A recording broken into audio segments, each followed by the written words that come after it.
Legends and Leagues by Ned Bustard. Pardon me, gentlemen, but could you help me? I seem to be a bit lost. Please enter, my good man. You have come to the right place. Knowing how to get from here to there is our specialty. Allow me to introduce myself. I am Mr. Longitude, and my wide friend here is Mr. Latitude. Thank you so much for troubling yourselves. My name is Elmo Tardy. I seem to always be losing my way, and therefore I am always late. Today, for example, I have an appointment at... Wait, Mr. Latitude interjected. I find it best not to begin with where you want to end up, but first to find out where you are. I'm right here, said Mr. Tardy. Of course you are, said Mr. Latitude, but if you want to get to places like New York, Paris, or Cairo, you have to know more. But I'm just going... Indeed, Mr. Longitude added, your true location can only be known by where you are in relationship to other things, and the best thing for that is a map. A nap? Asked Mr. Tardy. No, I don't have time for that. My appointment is... No, not a nap, a map. Maps are useful things that have the big things around us drawn in small, simple pictures. A map can be made to show any place you want, from the things on your kitchen table to the entire world. There are maps of the bottom of the ocean and the stars of the night sky. I once tried to make a map that drew everything the same size that it was, but I couldn't carry it around, mumbled Mr. Latitude. That's when I learned that maps aren't the same size as the places they picture. Big places are drawn small. The difference between the big, real place and the size on a map is called scale. What do maps look like? Mr. Tardy asked. They come in all shapes and sizes, answered Mr. Longitude. There are big maps and little maps, flat maps and round maps. There are city maps and country maps, maps with words and maps with symbols. And there have even been woven and carved maps. Why don't we show you how to use a map to travel to your destination, suggested Mr. Latitude. When using a map, the first thing you need to know is which end is up. But my appointment... Yes, in a moment, acknowledged Mr. Longitude, but this next part is important. Most maps have something called a compass drawn on them that shows direction and has at least 4 points, showing which way is north, south, east, and west, instructed Mr. Latitude.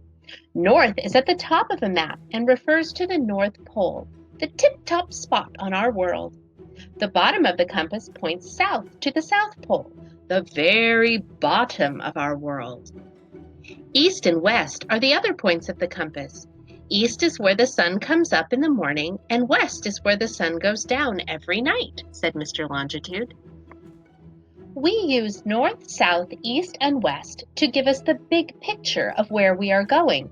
But there are other things on a map that help us too, Mr. Longitude said. Oh yes, Mr. Latitude began with excitement. Some of my favorite things on maps are the elegant lines that run around the world from east to west, called parallels. I've never seen any lines like that when I've walked around outside, Mr. Tardy said with a puzzled look on his face. I think I would have noticed huge lines stretching from, what did you call it? East to west? Oh, you don't really see them because they aren't really there.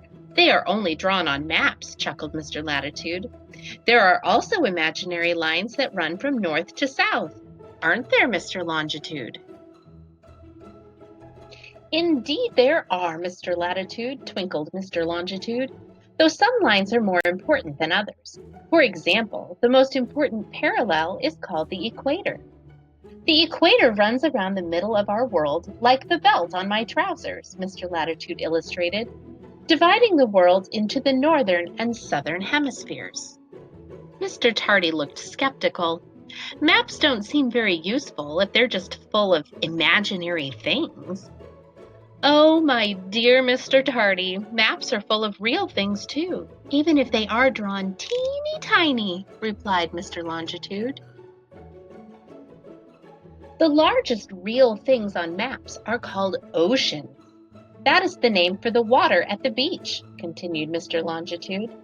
In between the world's four oceans are giant piles of land called continents. Continents are the seven biggest pieces of land in the world. Continents are filled with important things that show up on maps. First, you find countries, which are invisible, but everyone lives in one.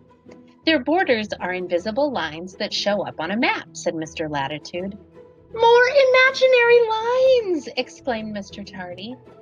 Don't worry, imaginary things don't take up much space. Then some countries are divided up into smaller areas called states, provinces, or territories. Are these smaller areas imaginary too? Asked Mr. Tardy. States are quite real, answered Mr. Latitude. It's their border lines that are imaginary.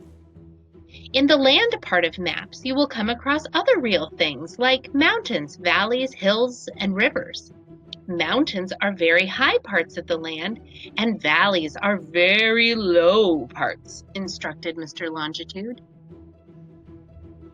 Hills are small mountains, and rivers are like roads of water cutting through the land.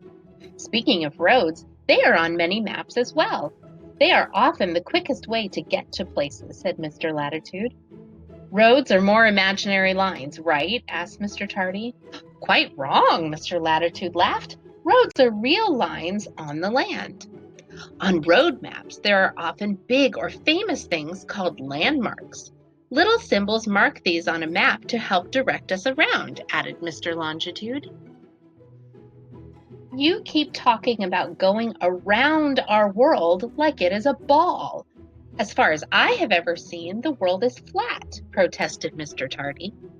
Indeed, Mr. Tardy, you are not the first to think that the world is flat, responded Mr. Longitude. Yet the world we live on is actually round like a ball. It is called a globe, and a man named Ferdinand Magellan proved this back in the year 1519 when he sailed all the way around it. Our round world is so big, then when it is lunchtime here, it is the middle of the night on the other side. And we are not on the inside of the globe, but walking on the outside of it. Yet in spite of the world being a globe, many of our most useful maps are flat. Maps can tell you how high places are and how far away one thing is from another. Some maps will tell you how many steps to take, some how many feet apart places are, and many tell you how many miles separate one spot from another. Mr. Tardy looked at his pocket watch and jumped. I really must be going. Will you unroll one of your maps to show me where I need to go? Certainly, said Mr. Longitude. What is your destination? Mr. Tardy replied, I have an appointment with Dr. Bettertwo, my optometrist. How convenient, beamed Mr. Latitude. His office is just next door.